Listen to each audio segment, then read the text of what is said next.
Hello mga ka-idol, magandang araw sa inyong lahat. Ang gagawin po natin ngayon ka-idol ay tuturo ko sa inyo kung paano magtanim ng dragon fruit. Wow! So tara, ito mga ka-idol, no? Dragon fruit natin. Ang kailangan mo lang dito ka-idol ay yung magulang. So dito ka-idol, no? Ito pwede na itong itanim mga ka-idol. Putulin mo lang dito. Ka-idol ha. Sundan mo lang to ka-idol, no?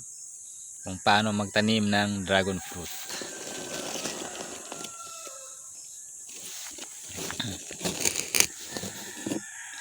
Yan mga ka-idol.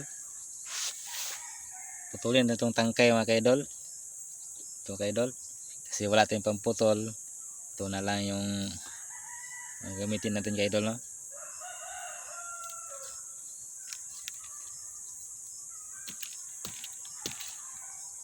So ito ka-idol.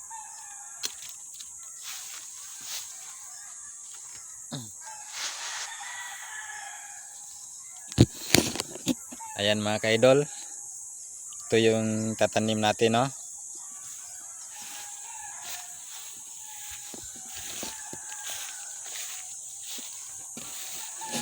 Ito mga ka-idol, no?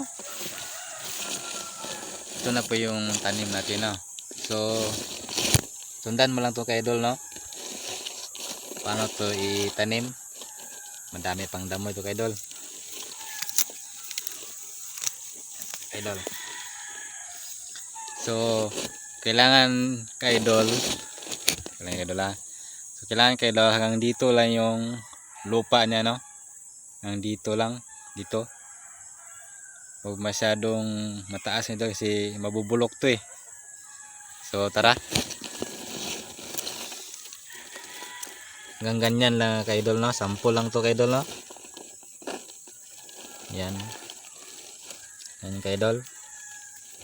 Yan. Pasensya na ka-idol, no? Kahoy lang itong gamit natin kasi wala pang budget. So tatlo yung nilagay ko ka-idol, no? Yan. So yan ka-idol, kapag mataas na, talian mo lang siya dito, no? Yan. Yan mga ka-idol. Pag magulang ito ka-idol, pwede mo siyang putulin. Dito na naman tayo ka-idol, kabila. Ito na yung itsura niya ka-idol, no?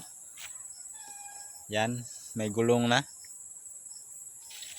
Yan yung sample mga ka-idol. Yan yung ka-idol, pinutol natin dito para dumami yung sanga niya. Yan mga ka-idol.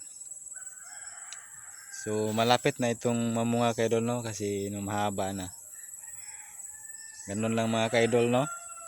Lagyan mo lang ng gulong at saka dalawang kabilya. Saka itali mo lang to ka-idol, no? Yan, kabila niya ka-idol. Pag gusto nung pang matagalan mga ka-idol, pwede yung simento, no? Para matagal yung natin. Yan mga ka-idol, no?